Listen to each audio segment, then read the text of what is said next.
The morning sky draped over the world like my aunt's heavy quilts. She stored them away in trunks, in closets, in extra bedrooms no one used.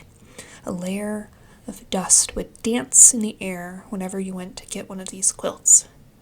If you were to exit those rooms in the corners of her house, right into the morning air on this day, you could coat your throat with the humidity. In my hands, I held a staff made of dark wood and carved decorations. I wasn't sure if they were stone or metal or wood. A layer of paint covered them perfectly.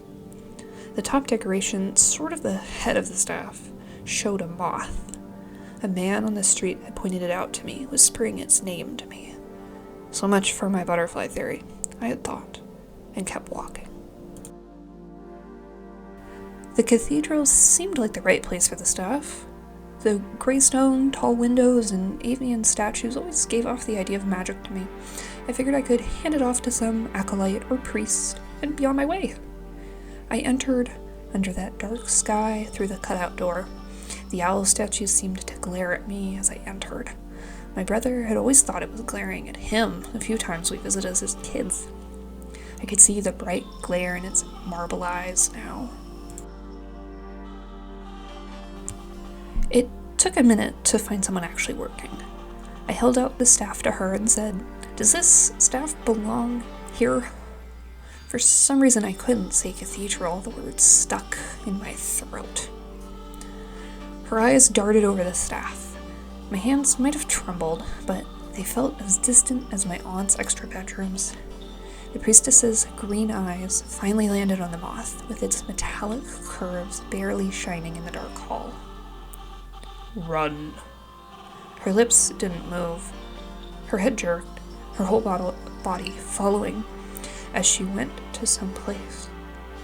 I could hear her voice, some kind of despair calling out for someone else. She moved away from me, telling me to stay right there. Who told me to run? What was that? Now the staff was firmly planted on the floor, supporting my weight. The moth's wings had closed on the top. It was like it was one of those old heirloom quilts.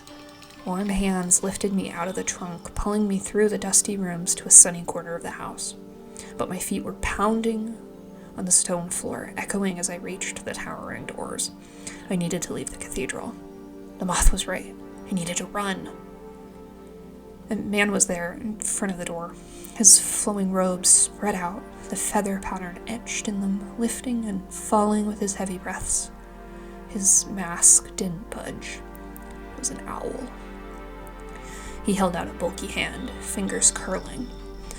I gripped even tighter to the moth staff.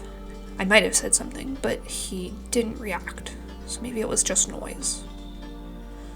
The darkness of the cathedral became tendrils, sneaking out of the shadows and covering the tile floor. Misty forms gobbled up the spots of light from the tall windows that normally fell on the tiles. I didn't want to look too long. There were claws, beaks, wings, all growing from the mist.